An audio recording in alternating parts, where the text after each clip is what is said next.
Last lecture में हमने am की प्रॉपर्टी एएम देख लिए थे, है ना? क्वेश्चंस नहीं किए थे शायद उसके, या क्वेश्चंस Yes, किए थे? सिर्फ थ्योरी पार्ट देखा था ना एएम का? Yes sir. Yes, sir. Yes, sir. अब उसमें क्या होता है, वो AM between two numbers, AM of n numbers and n AMs between two numbers, ये देखा था।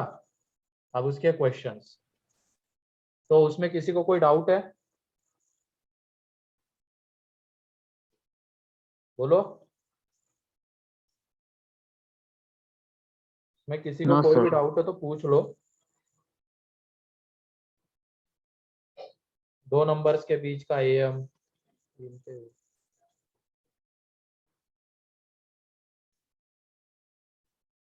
ठीक है, एक मिनट बस।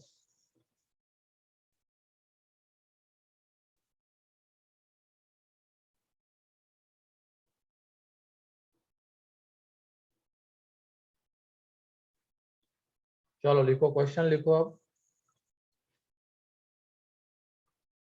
insert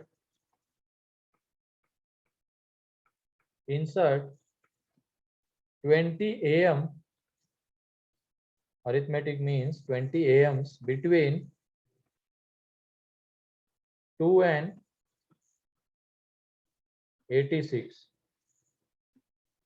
Insert 20 am's between 2 and 86.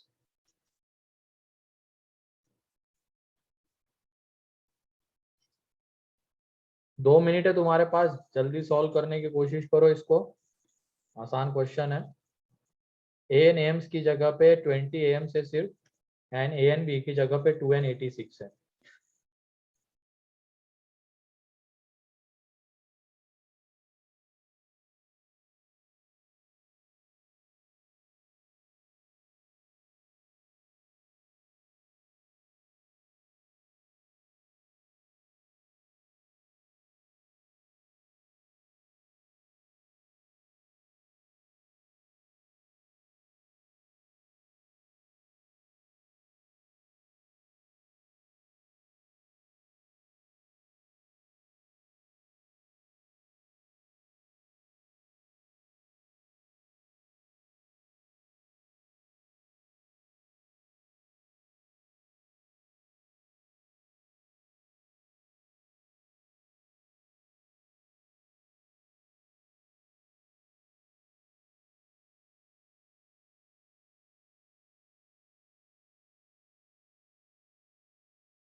हाँ सही है मानस, डी इज इक्वल टू, तो सही है। बाकी एम्स निकालो।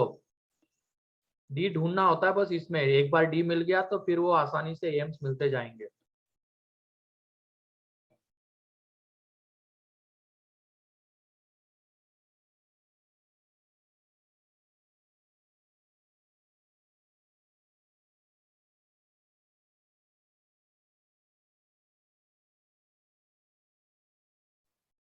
सही है आर्यन, बस वो लास्ट वाली टर्म एक बार सही से लिखो।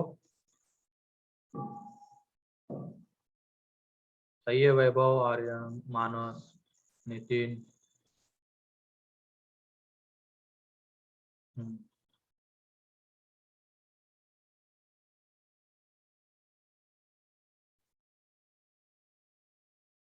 हाँ सही है प्रमुख, आदित्य सही है। चलो, तो इसमें अब देख लो कि पहली टर्म 2 है, लास्ट टर्म 86 है, and इनके बीच में 20 एम्स आने हैं।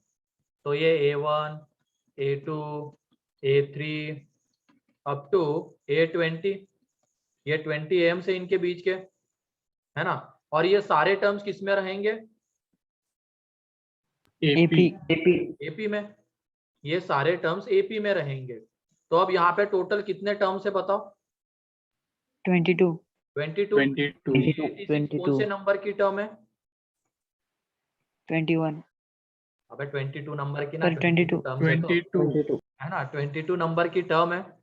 तो ये 22 माइनस 1 इंटू डी, डी अभी पता नहीं हमें, तो इसकी हेल्प से हमें डी मिलेगा, क्योंकि फर्स्ट टर्म 2 है, 22 नंबर की टर्म 86 है, ठीक है। तो यहाँ से जब डी निकालेंगे तो जो डी है वो आ जाता है 4, एंड एक बार डी मिल गया तो A1 इज इक्वल टू क्या हो जाएगा, 2 plus 4 6, A2 is equal to क्या हो जाएगा, 2 प्लस 2 इंटू 4 दैट इज 10, ऐसे A3 इज इक्वल टू निकालेंगे तो आ जाएगा 14, एंड चलता जाएगा, फाइनली A20 जो है वो कितना आ जाएगा, 82, है ना। उसमें क्या करना पड़ेगा Yes, हमें, sir. 2 plus 4 into 20, 2 plus 4 into 20, या तो ये है, अब ये AP है जिसका कॉमन डिफरेंस 4 है, तो उसकी हेल्प से भी हम A20 बता सकते हैं कि यहाँ पे 86 में से 4 को माइनस कर देंगे तो A20 आ जाएगा, मीन्स ये 82, ऐसे भी देख सकते हैं। Clear? Yes, sir. Yes, sir.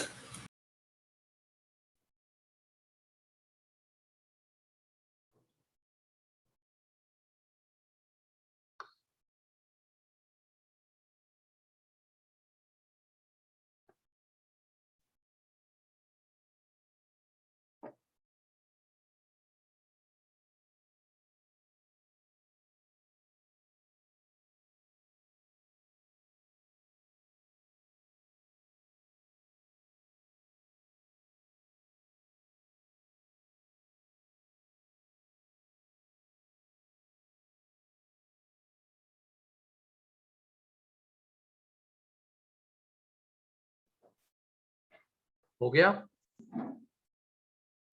Yes, sir. Yes Yes. कोई doubt? Sir, D direct formula से भी आता है। हाँ, फॉर्मूला, वो फॉर्मूला यही से निकलता है बेटा, है ना, यस फॉर्मूले के लिए यही तो किया था हमने, ठीक है। हाँ सर। फिर उसके बाद next question,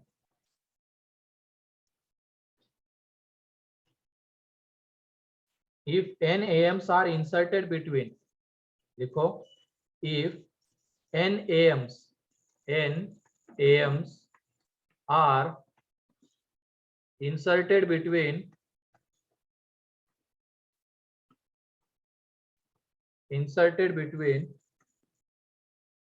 20 and 80, n AMs are inserted between 20 and 80 such that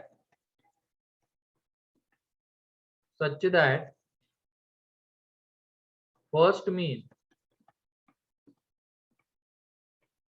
upon last mean, इनका जो रेशियो है वो है 1/3, देन फाइंड n, तो n फाइंड आउट करो, निकालो जल्दी से n।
यहाँ पे A1 अपॉन AN का रेशियो 1/3 है।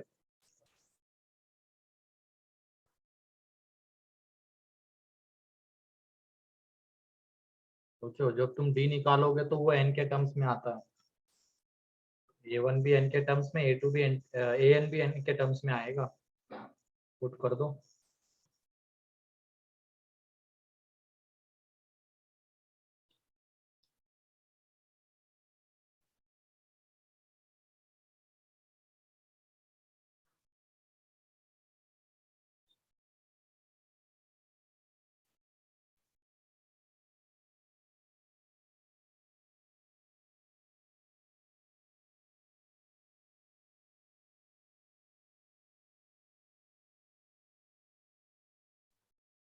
सही है आर्यन।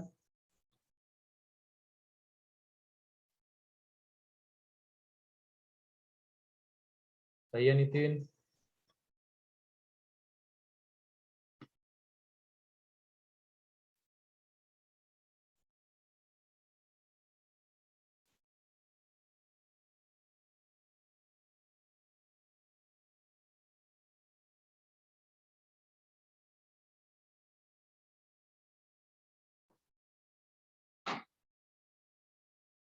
बाकी लोग भी जल्दी से बताओ N क्या आ रहा है।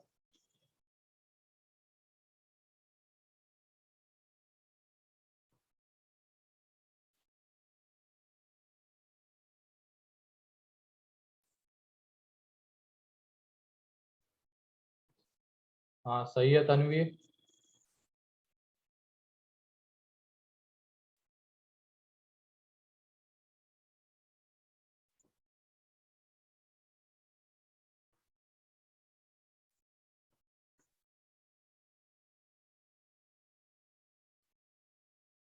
नहीं आता, गलत हो गया N तुम्हारा।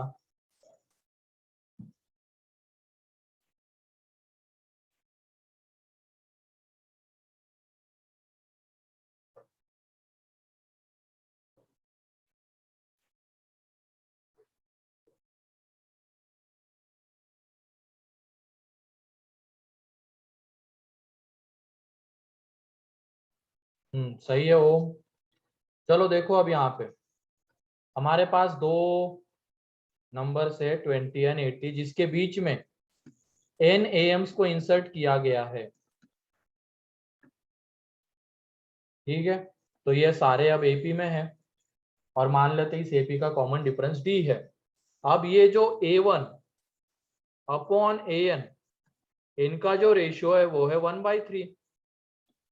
अब तुम बताओ क्या इस A1 को हम 20 प्लस D लिख सकते हैं क्या? Yes, sir. एंड इस AN को 80 माइनस D। Yes, sir. बहुत समझ के Yes, बताओ। sir. अभी मैं क्या है उसको N के टर्म्स में निकाल के पुट नहीं कर रहा हूँ क्योंकि वो थोड़ा लेंदी हो जाता है कैलकुलेशन।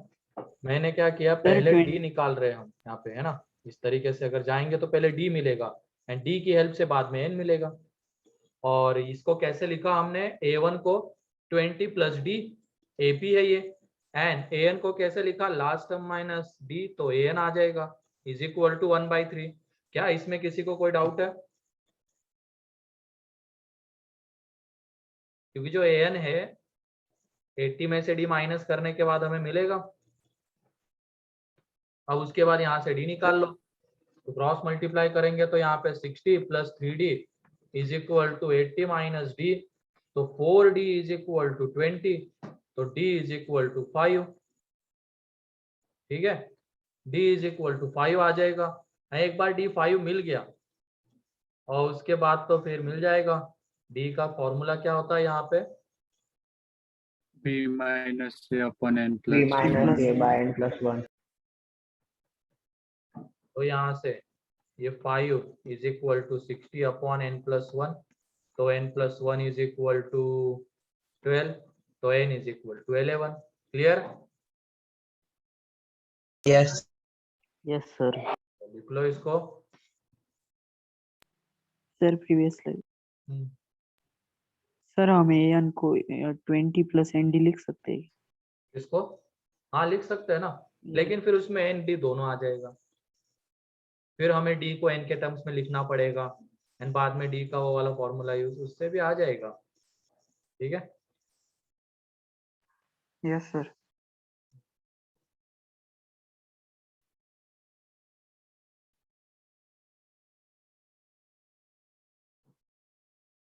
डायरेक्टली भी यहाँ पे भी डी की वैल्यू तुम पुट कर दोगे वो 60/n+1 तो भी चल जाएगा, लेकिन क्या है वो एलसीएम लो, ये करो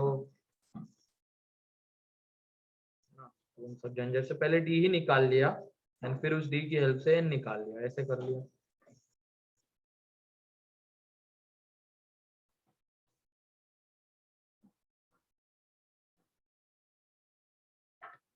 ये वाला पेज हो गया।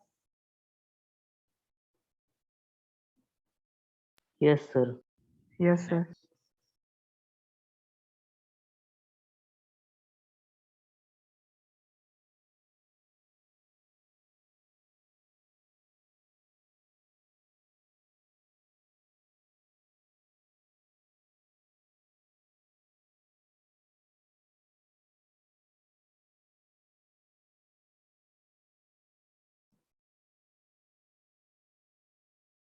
Done, sir.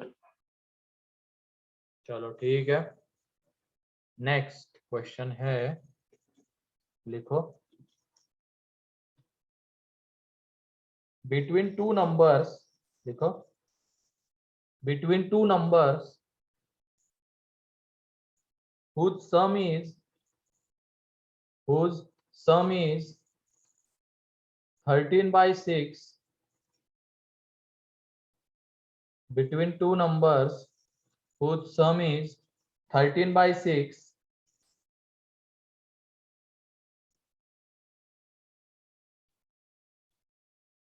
an even number of AMs are inserted, an even number of AMs are inserted,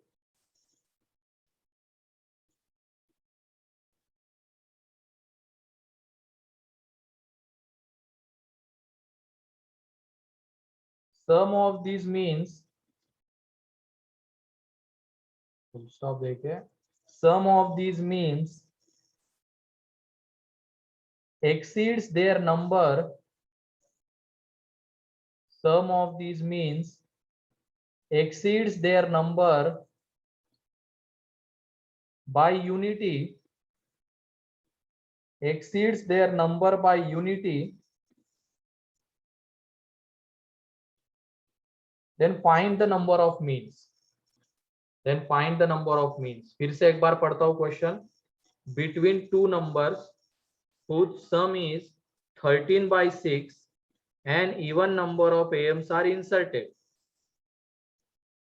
sum of these means exceeds their number by unity, then find the number of means। समझो question को, फॉर्मूले सारे लिखे हुए हैं हमारे पास, and बताओ कितना होगा।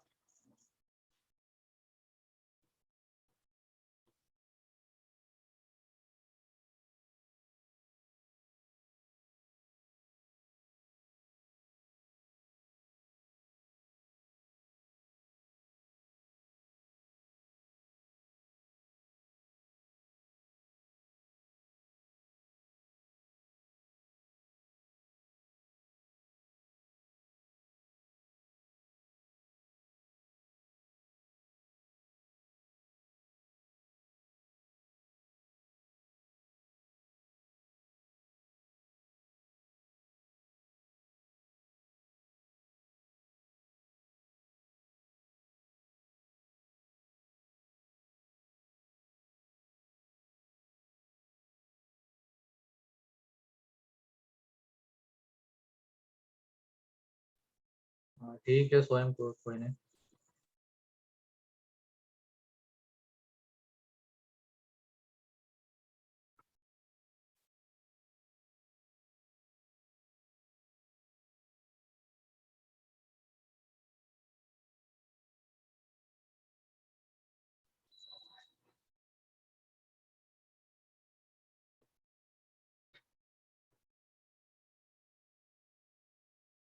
क्वेश्चन क्या कह रहा है वो समझ में आया?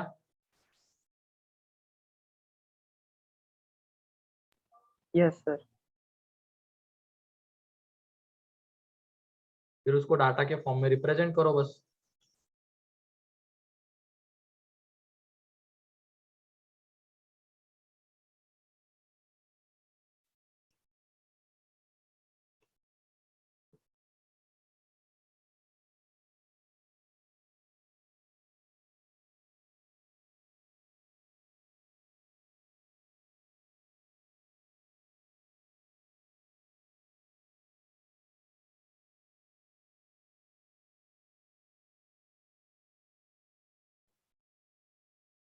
हो रहा है क्या सॉल्व?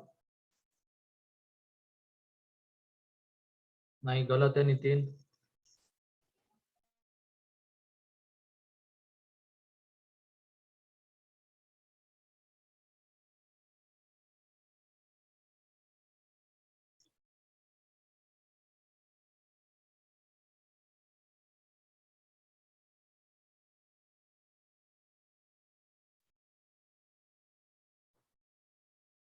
सही है आर्यन। आज फॉर्म में लग रहे हो आर्यन एकदम।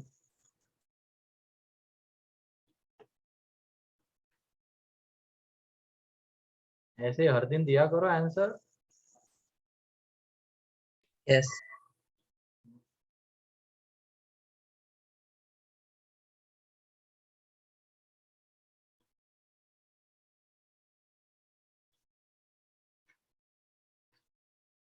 हाँ सही है नितिन, अब सही है सही है।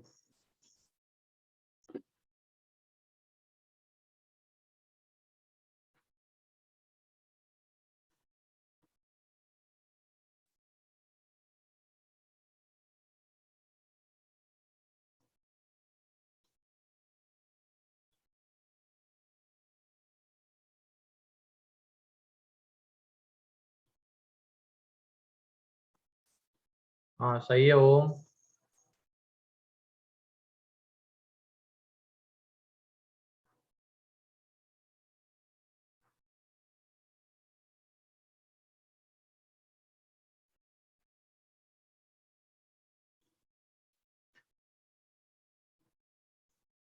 सही है अथर।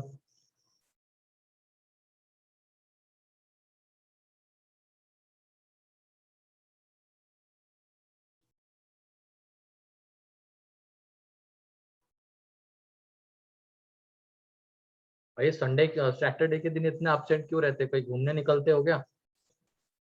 Weekend plan? हाँ हाँ सही है प्रमुख। बताओ जल्दी, क्योंकि उस दिन बहुत एब्सेंट थे। 2 दिन तो चलो नेटवर्क के इशू की वजह से बीच में गए होंगे तो उनकी एब्सेंटी लग गई। बहुत सारे एब्सेंट थे उस दिन। घूमने गए थे है ना?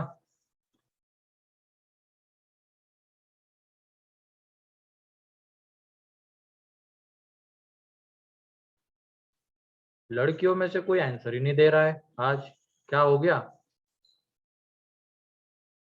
अर्चिता, अर्चिसा, अर्पिता, क्या हो गया?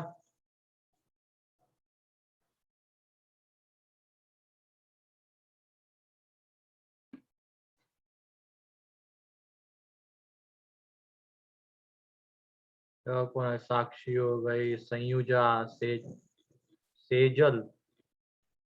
अब इसमें मैं कंफ्यूज है, ये कभी कभी मतलब लड़की का भी नाम हो सकता है सेजल, लड़के का भी मैंने देखा है। अब क्योंकि तुम मिले तो हो नहीं अभी तक। लड़का है सर वो। अच्छा लड़का है क्या? ठीक है। Yes sir. अच्छा ठीक है। फिर श्रुति, तन्वी, योगिनी।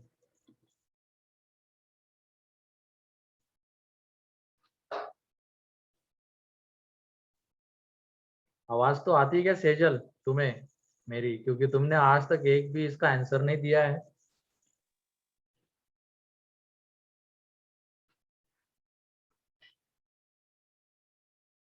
नहीं श्रुति। चलो ठीक है, यहाँ पे देखो समझो यहाँ पे क्या बोला गया है, दो नंबर्स है जिनके बीच में इवन नंबर ऑफ एम्स को इंसर्ट किया गया है। तो वो दो नंबर्स हम मान लेते हैं ए एंड बी, उनके बीच में इवन नंबर ऑफ एम्स, ठीक है, वो जो भी एम्स है A1 A2 A3 up to AN, यहाँ पे हम n को ले रहे हैं इवन, ठीक है, n को इवन ले रहे हैं तो इवन नंबर ऑफ एम्स आ रहे हैं बी के बीच में। अब हमें ये दिया गया है इन एम्स का जो सम है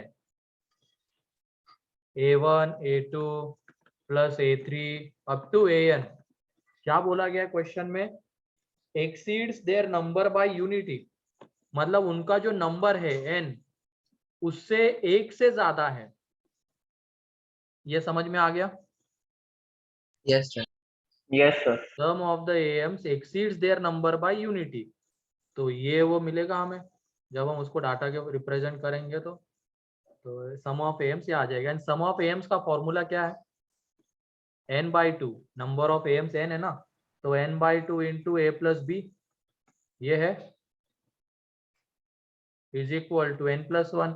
एंड हमें दिया गया है ये जो दो नंबर्स है जिनके बीच में एम्स को इंसर्ट किया जा रहा है उन दोनों का सम है 13/6, ये गिवन है, देख लो ये n/2 into 13/6 is equal to n+1, तो 13n इज इक्वल टू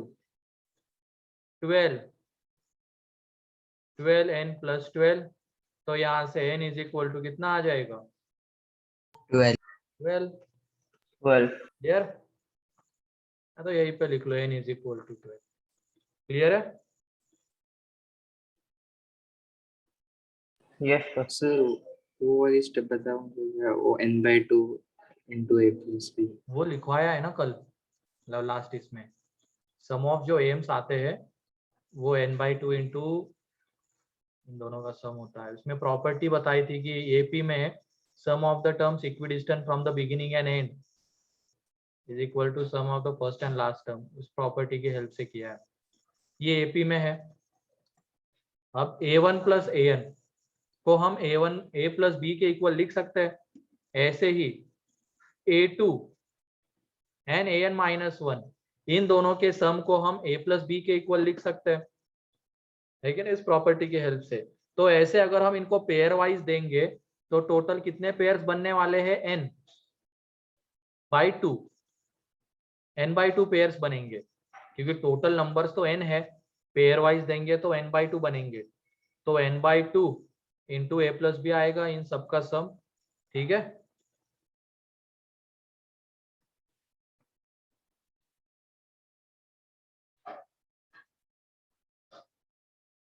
तो लिख लो इसको,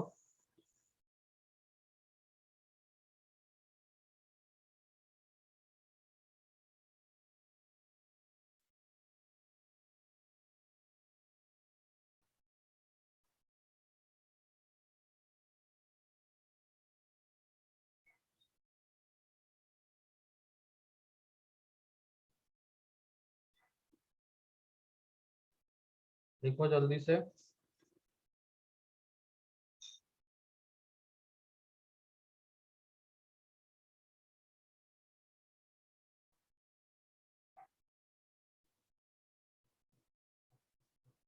किसी का बाकी है क्या लिखना? No sir.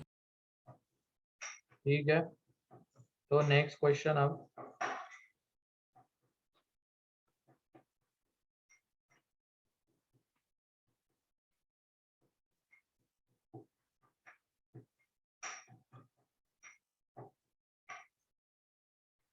नेक्स्ट क्वेश्चन,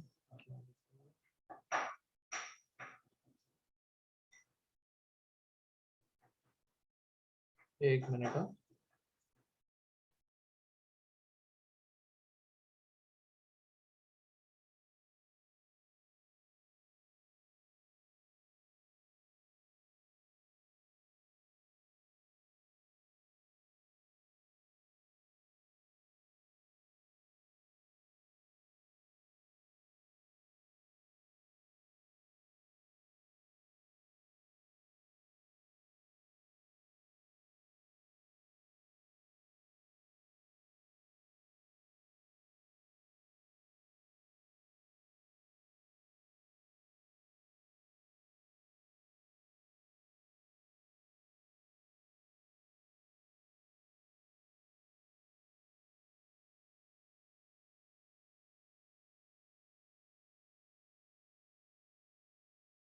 ठीक है, लिखो नेक्स्ट क्वेश्चन।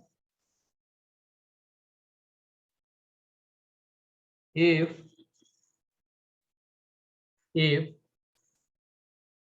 am between, देखो, if am between pth and qth terms of an AP, if am between pth and qth terms of an AP is equal to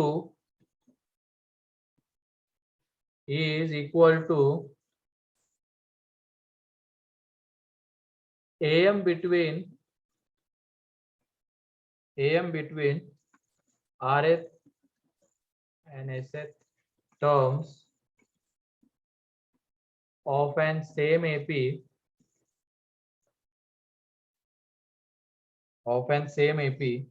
then find the relation between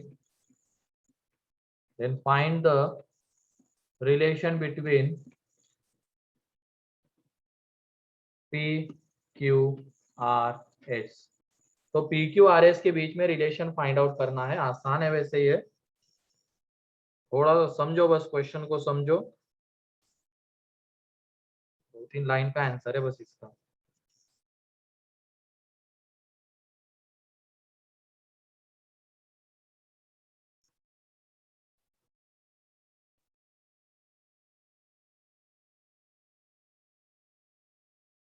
एक AP है जिसके पीएथ and qth term, ये दो terms है, उनके बीच का am किसके equal है?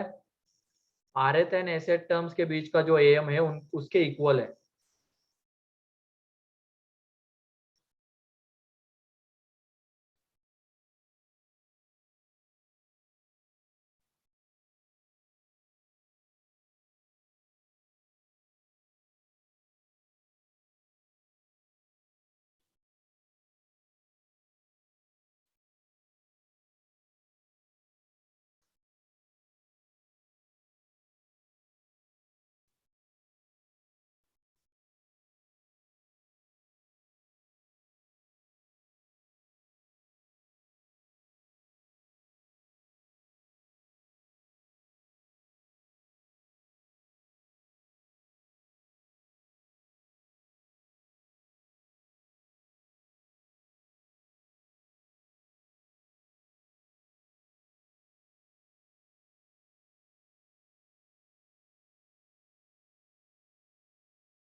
हाँ सही है ओम। मानस गलत है। ओम सही है तुम्हारा। सही है नितिन। हाँ सही है आर्यन।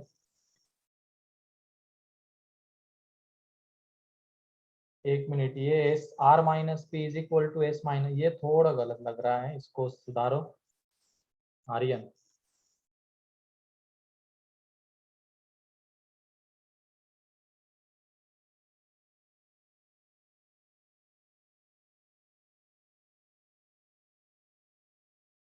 और ओम तुम्हारा भी गलत है, तुमने पोजीशन ही ये कर दी। P plus Q is equal to R plus S आता है, ये जिसका आ रहा है वो सही है।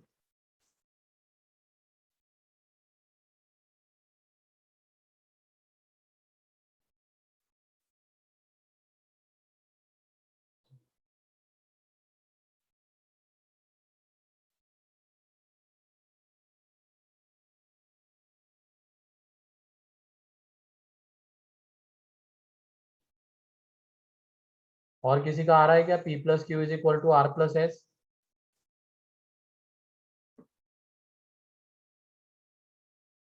ठीक है, आदित्य का, प्रमुख का,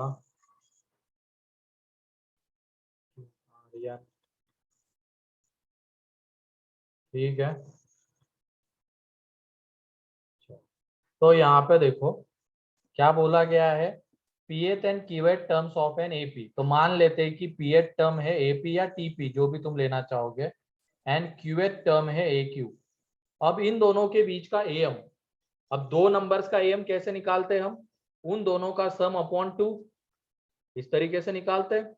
इज इक्वल टू, ये किसके इक्वल है, एम बिटवीन आर एथ एंड एस एथ टर्म।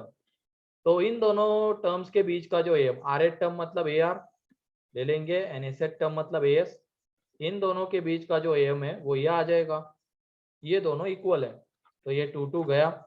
अब ये एपी की, एक एपी है जिसकी ये पी एथ टर्म है, ये क्यू एथ टर्म है, ये आर एथ एन, ये एस एथ टर्म है। तो मान लेते हैं कि वो जो एपी है उसकी फर्स्ट टर्म ए है एंड कॉमन डिफरेंस डी है, ले लेते हैं, ठीक है।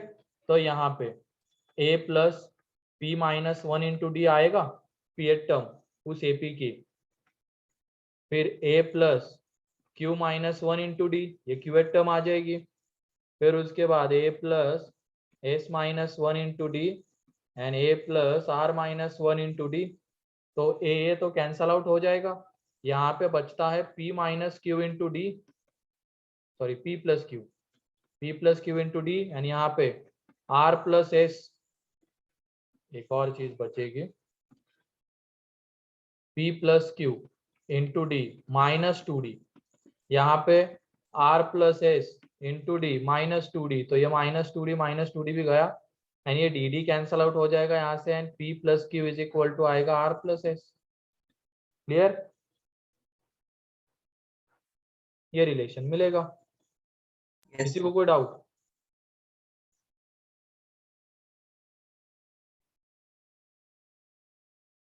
तीन लाइन का सॉल्यूशन है और रिलेशन आ जाता है।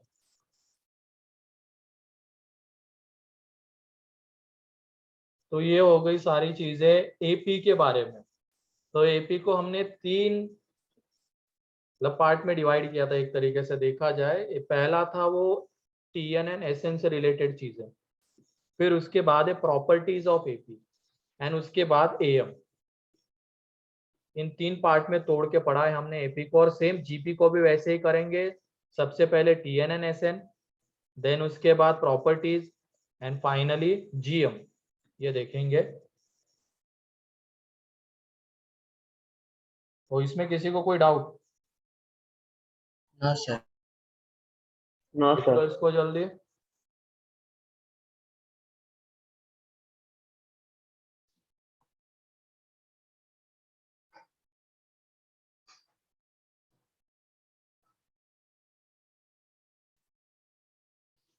करण, करीना, कोई डाउट?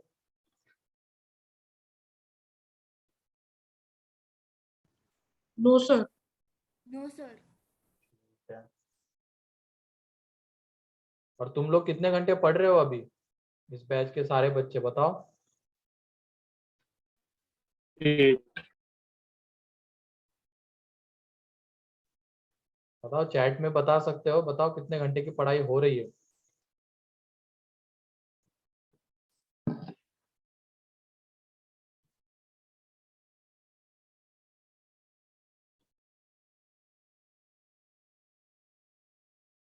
ठीक है, 6 मतलब कौन कौन है, 8, 6 से 7 घंटे नितिन, आदित्य 8, आर्या 7, मानस 7 से 8, ओम 8 प्लस, करण 6, प्रमुख 7, 7, 6, आर्यन 6, तन्वी 6, आयुष 6 से 7, मीर 7, और बाकी अर्चिता 6 से 7, आदित्य 7, आर्यन 5 से 6, संयुजा 7, अक्षित 6 से 7, और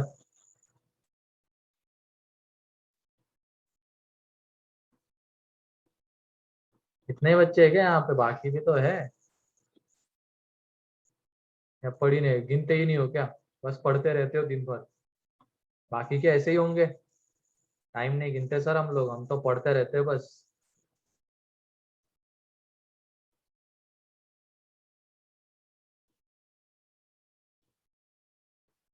कब आ रहे हो स्वयं वापस? Sir, आज अच्छा, आज आ रहे हो। अच्छा, yes, sir. बाकी और भी है, आंसर तो बस 10-15 लोगों का आया है यहाँ पे, बाकी बोलो।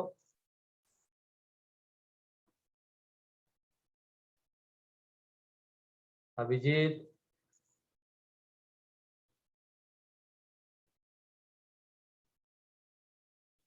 अरे बोलो, शर्माओ मत, बोलो कितने घंटे पढ़ते हो? 6 से 7। भैया सुनने में आया तुम लोगों के बैच में कुछ बच्चे स्टार प्लस पे सीरियल देखते हैं। लड़कियां तो चलो देखती है, लड़के भी, ऐसा मैंने सुना। अब बताओ कौन कौन है वो लोग,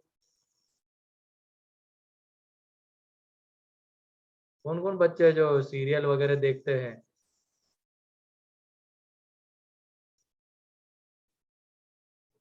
या मूवीज देखते हैं? कौन कौन है? टीवी बंद है।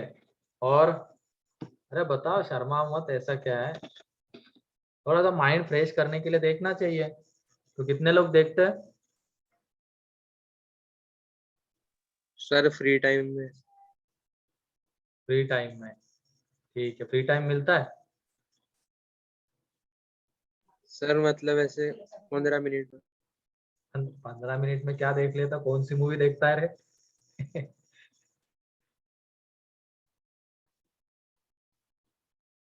या एक मूवी पूरे महीना भर देखते रहता है? नहीं सर। तो रोज 15-15। 15-15 मिनट कम चलते जा। यस। क्रिकेट मैच देखते हो अथवा लंच करते हो, डिनर करते हो? अच्छा, मूवीज का ट्रेलर देखते हैं 15 मिनट का। अच्छा, उसमें सब समझ में आ जाता है ना क्या होने वाला है, ट्रेलर देख के? ये आयुष का किसी ने बताया, आयुष देखता है स्टार प्लस पे सीरियल, पता नहीं अब वो कौन था। देखते हो क्या आयुष? हाँ सर, देखता है वो। नहीं सर। हाँ भाई, उस बैच से भी एक ने बताया अर्ली में, जब मैं पूछ रहा था, वो बोलता है सर वो J2 में आयुष नाम का लड़का है, वो देखता है। सर स्वानंद ने बताया होगा। हाँ हाँ, वही वही। सर स्टार प्लस ने सोनी सब। वही तो, वो जो भी है, लेकिन सास बहू वाली सीरियल तो दोनों जगह होती है ना।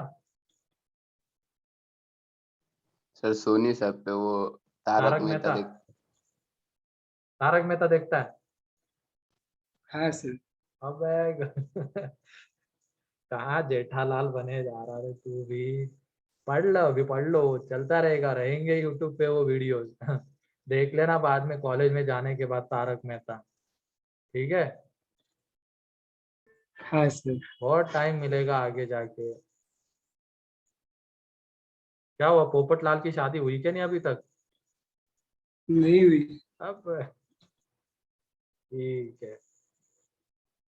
हम भी देखते थे कॉलेज में, इसलिए पूछ रहा हूँ, लेकिन अब बंद है सब कुछ।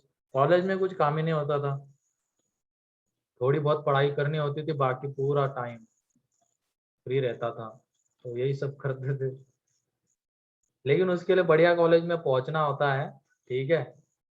जिनको क्रिकेट का शौक है वो क्रिकेट खेल सकते हैं, फुटबॉल का शौक है वो खेल सकते हैं, बहुत सारी फैसिलिटीज मिलेगी बढ़िया कॉलेज में पहुंचोगे तो। ठीक है? लेकिन अब ये 1.5 साल के लिए तो ये सब बंद करना है, ये सब कुछ मत करो। ठीक? लड़कियां कुछ बोल ही नहीं रही, इसका मतलब वो तो देखती होगी, जैसे दो का तो मुझे पता ही है, बाकियों का पता नहीं है, उनके तो घर वालों ने ही बताया था, पेरेंट्स ने, कि हाँ सर ये देखते हैं टीवी। है कि नहीं? अब उनको पता है कि इनके बारे में बोल रहा हूँ मैं, बोलेंगे नहीं लेकिन कुछ यहाँ पे। बाकी लड़कियां तो नहीं देखती है ना, जैसे तन्वी, श्रुति। No sir. हाँ ठीक है, अच्छी बात है ये, क्या ही रखा है उनमें। ठीक है, अब आगे बढ़ते हैं, नेक्स्ट हेडिंग डाल दो, GP, geometric progression.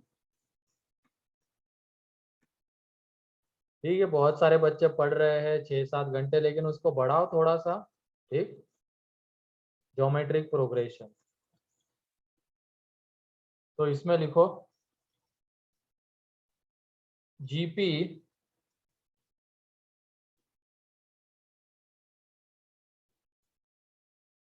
GP is obtained by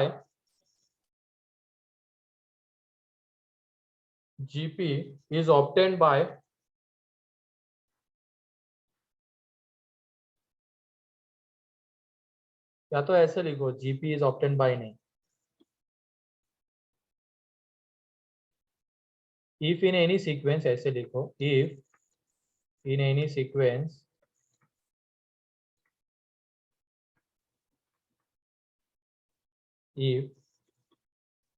any sequence एक मिनट हाँ,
ठीक है, आवाज आ रही मेरी अब?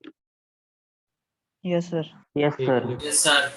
If in any sequence each successive term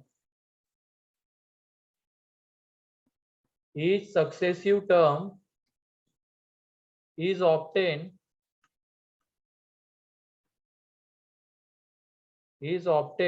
by multiplying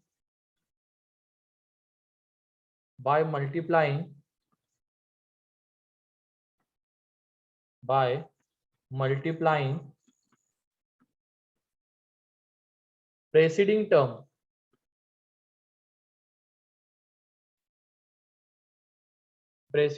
by fixed constant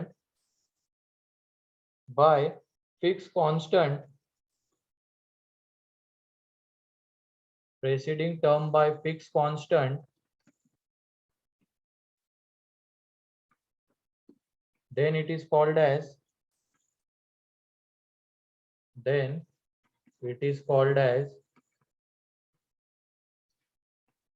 GP. Then it is called as GP.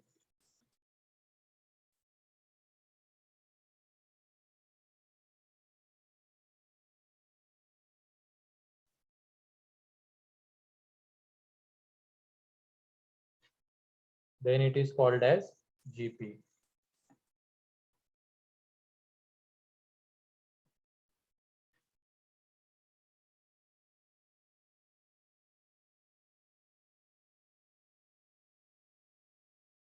देख लिया? तो देख Yes, लो, sir. जैसे हम एपी में क्या करते थे, ऐड करने पे मिलता था, प्रेसीडिंग टर्म में फिक्स कांस्टेंट ऐड करने पे सक्सेसिव टर्म मिल रही है, ठीक है, तो हम उसको कहते थे एपी। लेकिन यहाँ पे मल्टीप्लाई करने के बाद मिलना चाहिए, मल्टीप्लाई करने के बाद मिलना चाहिए, तब जाके उसको हम क्या कहेंगे, जीपी कहेंगे, ठीक है। तो जैसे ये हो गया, और ये जो कांस्टेंट होता है ना, फिक्स कांस्टेंट, उसको यहाँ पे कॉमन रेशियो कहते हैं। Here fix constant is called as common ratio. Fix constant जिससे हम मल्टीप्लाई कर रहे हैं, fix constant is called as common ratio, ठीक है। फिक्स कांस्टेंट को कॉमन रेशियो कहते हैं।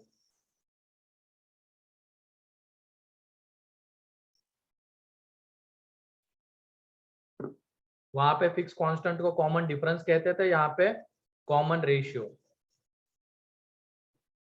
ठीक है। तो ये देख लो अब कैसे बनेगा। यहाँ पे फर्स्ट टर्म मान लो अगर हमने ए ले ली और कॉमन रेशियो आर ले रहे हैं, तो जो प्रेसिडिंग टर्म ए है उसको कॉमन रेशियो से मल्टीप्लाई करेंगे तो हमें मिलेगा ए आर। अब इस ए आर को मल्टीप्लाई करेंगे आर से तो मिलेगा ए आर स्क्वेयर। इस ए आर स्क्वेयर को आर से मल्टीप्लाई करेंगे तो ए आर क्यूब। मतलब ईच सक्सेस प्रेसिडिंग टर्म को आर से मल्टीप्लाई करते हुए चलो तो हमें प्रेसिडिंग टर्म मिलती हुई जाएगी। तो ये उसकी फर्स्ट टर्म हो गई, ये सेकेंड टर्म, ये थर्ड टर्म, ये फोर्थ टर्म। ऐसे ही अगर nth टर्म निकालनी है तो क्या आएगी बताओ? nth term A into R की पावर में, सोच समझ के बताना। ये फर्स्ट टर्म है, ये सेकेंड है, ये थर्ड, ये फोर्थ। n minus one. यहाँ पे ये क्या होगी? फर्स्ट टर्म होगी। और ये जो r है वो क्या होगा? Common ratio. a जो है वो फर्स्ट टर्म है, r जो है वो कॉमन रेशियो है। ठीक है,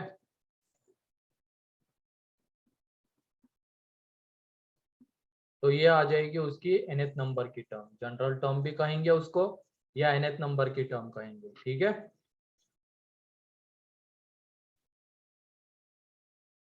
तो जीपी क्लियर हो गया क्या होता है? Yes sir. मतलब इसमें अगर हम सेकेंड को फर्स्ट से डिवाइड करेंगे तो क्या मिलेगा बताओ? Common ratio. रेशियो रे, रेशियो यहाँ पे डिवाइड करने पे। ठीक है, माइनस मत करना, यहाँ पे डिवाइड करना। थर्ड को अगर सेकेंड से डिवाइड करेंगे तो क्या मिलेगा? आर। आर। मतलब ईच सक्सेसिव टर्म को अगर उसके प्रेसिडिंग टर्म से हम डिवाइड करते हुए चलेंगे तो हमें वहां पे आर मिलना चाहिए, कॉमन रेशियो। अगर ऐसी कोई सीक्वेंस है तो उसको हम जीपी कहेंगे। जैसे ये, क्या ये जीपी है क्या? एक मिनट, ज्यादा बड़ा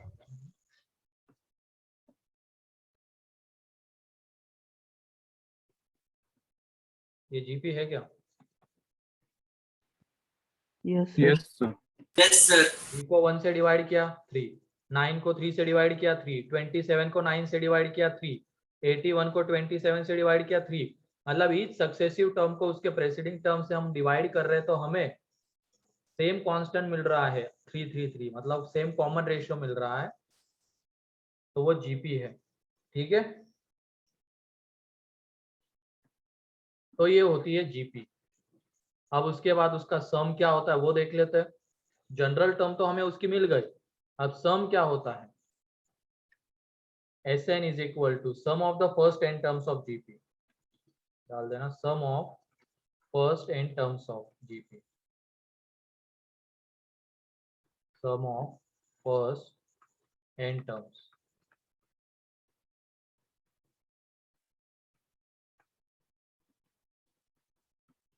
ठीक है, तो यहाँ पे जो Sn है वो a plus A R square up to A R की पावर n माइनस वन, यह आएगा। ठीक है, अब उसके बाद इसका सम कैसे निकाला जाता है वो ध्यान से सुनो। इसका कॉमन रेशियो क्या है बताओ? आर। आर। तो एक काम करना, इस Sn को r से मल्टीप्लाई कर दो। Sn को अगर r से मल्टीप्लाई करेंगे तो ये सारे टर्म्स r से मल्टीप्लाई होंगे, बोलो। Yes yes sir. तो ये जब मल्टीप्लाई होगा तो वो क्या आ जाएगा? A R. एंड उसको एक टर्म शिफ्ट करके लिखना, मतलब अब ये जो इसको हम r से मल्टीप्लाई कर रहे हैं तो यहाँ पे ए आर आने वाला है तो उसको इसके नीचे लिखो। फिर ये ए आर जब r से मल्टीप्लाई होगा तो ए आर स्क्वायर आएगा तो उसको इसके नीचे लिखो। ऐसे यहाँ पे ए आर की पावर n माइनस वन आएगा इसके पहले वाली टर्म को। अगर इसके पहले वाली टर्म क्या है? ये है, इसको हम r से मल्टीप्लाई करेंगे तो ये मिलेगा। एंड जब इस लास्ट टर्म को r से मल्टीप्लाई करेंगे तो क्या मिलेगा? ARN। ये क्लियर हो गया? हम क्या कर रहे हैं बस यहाँ पे जो कॉमन रेशियो है Sn को उससे मल्टीप्लाई करके लिख रहे हैं, तो Sn के सारे टर्म्स उससे मल्टीप्लाई हो जाएंगे।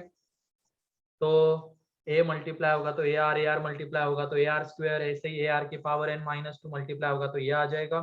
एंड ए इंटू आर की पावर n माइनस वन, इसको r से मल्टीप्लाई करेंगे तो ये आएगा। ठीक है, ऐसे लिख दिया। एंड ए आर को ए आर के नीचे लिखना, ए आर स्क्वायर को ए आर स्क्वायर के नीचे लिखना, क्योंकि उसके बाद हमें क्या करना है, इसमें से इसको माइनस करना है। तो जब माइनस कर देंगे तो 1 माइनस आर कितना आ जाएगा, 1 minus R into S N, sorry 1 minus R into S N कितना, ये कैंसल आउट होते हुए चले जाएंगे। तो यहाँ पे ए बचेगा, A यानी यहाँ पे माइनस plus में क्या बचेगा, ए इंटू आर की पावर n, बोलो। तो यहाँ से अब एस एन, ए बाहर, 1 माइनस आर की power n upon 1 minus R, ये एस एन आ जाएगा। क्या ये क्लियर है? Yes sir. Yes sir. तो इसको ऐसे लिख लो, a इंटू आर की power n minus one upon R minus one. तो ये आएगा sum of first n terms of GP, जहां पे a क्या है, फर्स्ट टर्म। r क्या है, कॉमन रेशियो। तो लिख लो इसको, और ये तरीका हम बाद में फिर से देखेंगे। एचपी खत्म होने के बाद एक एजीपी आती है, अरिथमेटिको ज्योमेट्रिको प्रोग्रेशन, उसमें सम निकालना होता है सीरीज सीक्वेंस सीरीज का, है ना। तो उसके लिए इसी मेथड की हेल्प लेते हैं, कॉमन रेशियो से मल्टीप्लाई करना, एक टर्म शिफ्ट करके लिखना।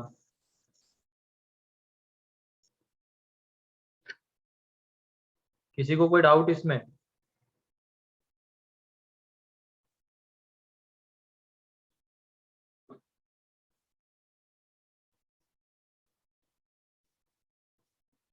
लिखो जल्दी।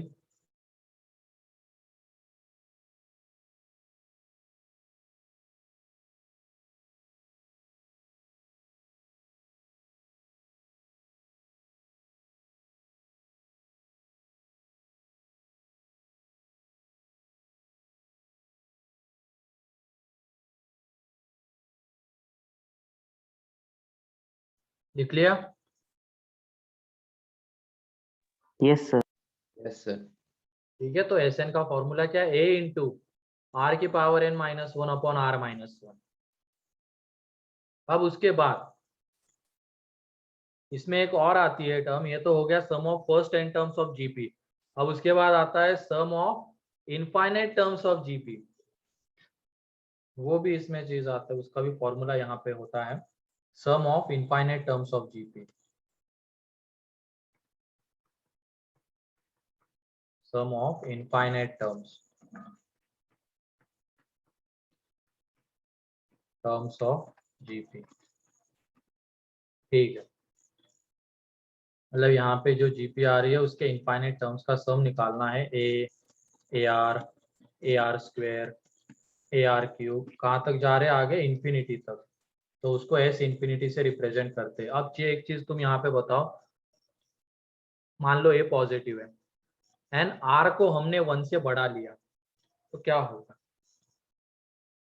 क्या ये टर्म्स बढ़ते चले जाएंगे वैल्यूज की? मतलब ये है, ए को हमने पॉजिटिव लिया है एंड आर को 1 से बढ़ा लिया है, तो बताओ क्या होगा? वैल्यू इंक्रीज होती है। एक और चीज Increase यहाँ पे एक चीज ऐड कर लेना, टीएन के नीचे 3 पॉइंट्स ऐड करने थे, वो रह गए। इंक्रीजिंग जीपी क्या होती है, या तो मार्जिन में कहीं पे लिख लेना ऊपर, इंक्रीजिंग जीपी। तो बहुत इंक्रीजिंग ज्यादा जीपी का ही मतलब टर्म्स बढ़ते हुए जाने चाहिए, तो उसके लिए आर को हमें क्या लेना पड़ेगा बताओ? Greater than positive greater than one, greater than one लेना पड़ेगा, तभी तो पावर बढ़ाते जाएंगे तो उसकी वैल्यू बढ़ती जाएगी। इंक्रीजिंग जीपी अगर है तो इसका मतलब आर ग्रेटर देन वन होना चाहिए। फिर उसके बाद कांस्टेंट जीपी,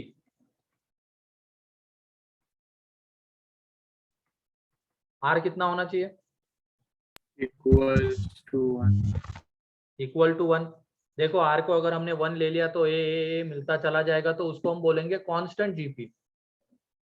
ठीक है, फिर उसके बाद डिक्रीजिंग जीपी क्या होगा बताओ are? -1। Less than 0।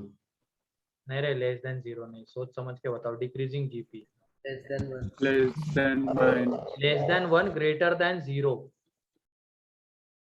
Less than 1 greater than 0। ये डिक्रीजिंग जीपी के लिए होगा, क्योंकि देख लो 0 to 1 के बीच में तुम कोई भी नंबर लो, उसकी पावर बढ़ाओगे तो उसकी वैल्यू घटेगी या बढ़ेगी? घटेगी। मतलब ये लैंग्वेज के फॉर्म में वहां पे दिया हुआ रहता है इंक्रीजिंग जीपी। मतलब क्वेश्चन में क्या होता है, हमें कभी कभी आर की 2-3 वैल्यूज मिलती है और ये मेंशन करके दिया रहता है वहां पे वो इंक्रीजिंग जीपी है, तो कौन सी वैल्यू लेनी है? जो 1 से बड़ी है। कांस्टेंट जीपी के बारे में अगर बोला गया क्वेश्चन में तो r इज इक्वल टू 1 लेना है, एंड डिक्रीजिंग जीपी है तो r की ऐसी वैल्यू लेनी है जो 0 to 1 के बीच में आ रही है। एंड अगर r 0 से छोटा रहा तो क्या हो जाएगा? अल्टरनेट प्लस माइनस आएगा, बोलो। If r is less than 0, तो देखो मान लो a पॉजिटिव है तो ये पॉजिटिव, ये negative, positive negative, positive negative चलता जाएगा, तो क्या हम उसको इंक्रीजिंग डिक्रीजिंग कह सकते हैं क्या? No, sir. नहीं, नो सर। में आ जाएगा इफ r अगर 0 से छोटा है तो neither increasing nor decreasing, neither increasing nor decreasing, ठीक है। यानी यहाँ पे बताओ r 0 हो सकता है क्या? r 0 and first term 0, No, sir. No sir. नहीं No, हो sir. सकता है। तो ध्यान रखना, ये भी लास्ट में लिख लेना, a and r of gp cannot be 0, cannot be 0। तो इतने ये 4-5 पॉइंट लिखो। एक तो वो इंक्रीजिंग जीपी कैसी जीपी है वो समझने के लिए आर की कौन सी वैल्यू लेनी पड़ेगी, फिर उसके बाद लास्ट में एक और पॉइंट आएगा, first term and common ratio जो है जीपी का वो कभी 0 नहीं हो सकता है, क्योंकि अगर ये 0 हो गए तो वो जीपी नहीं बन पाएगी, ठीक है। हो गया ये?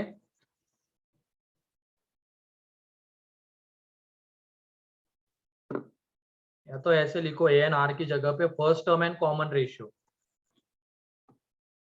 First term and common ratio,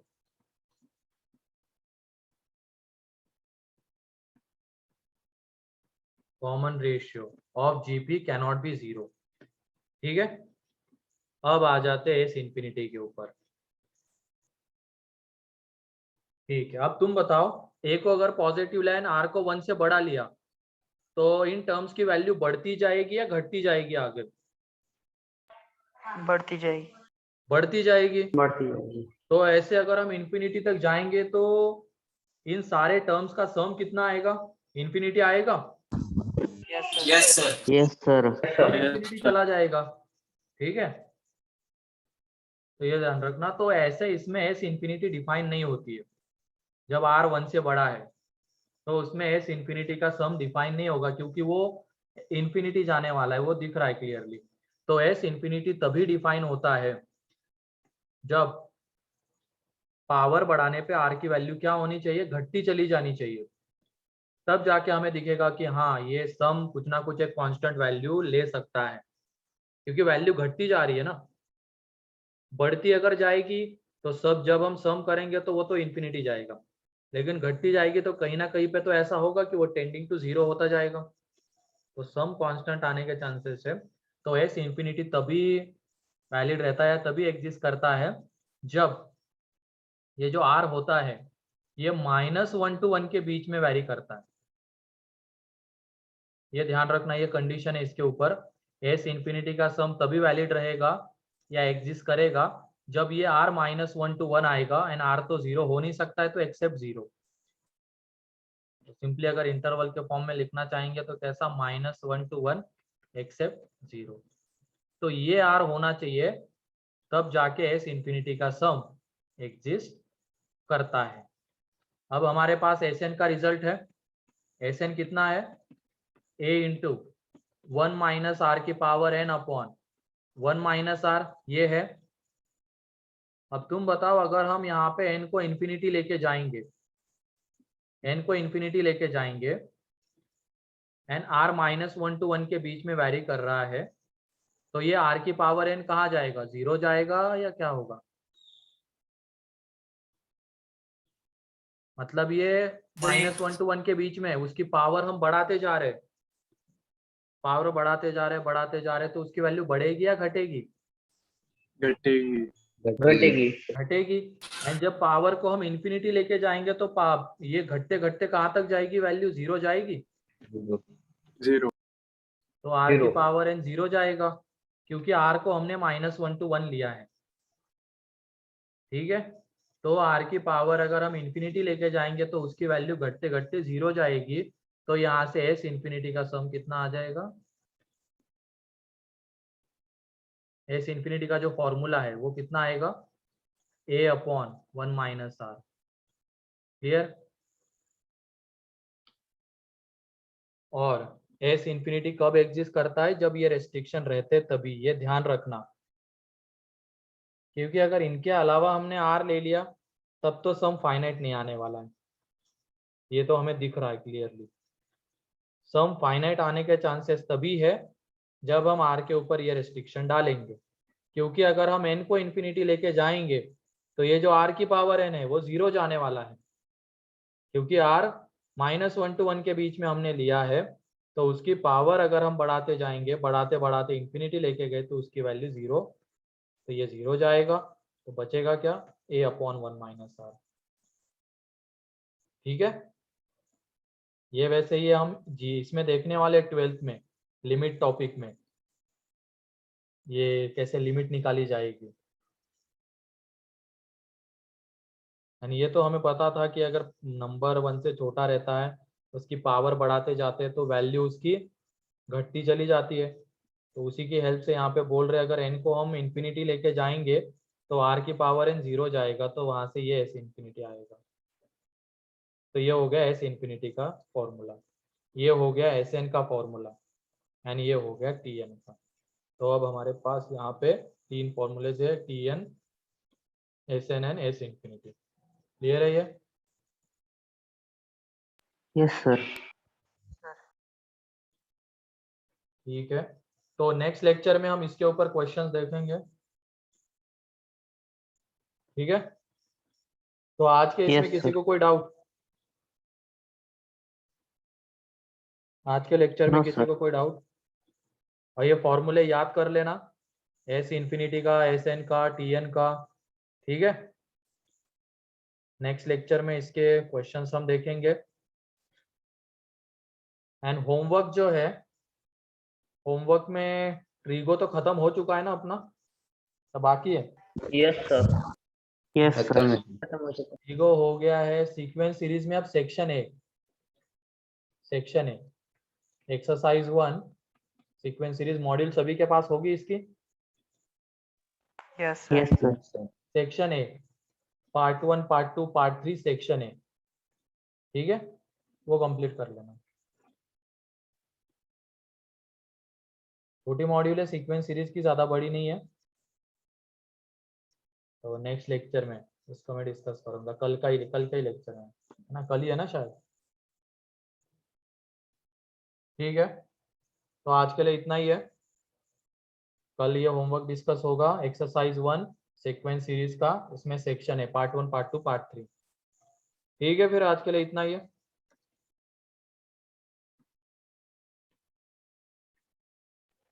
Bye, sir. हाँ, bye bye Bye, sir. Bye bye.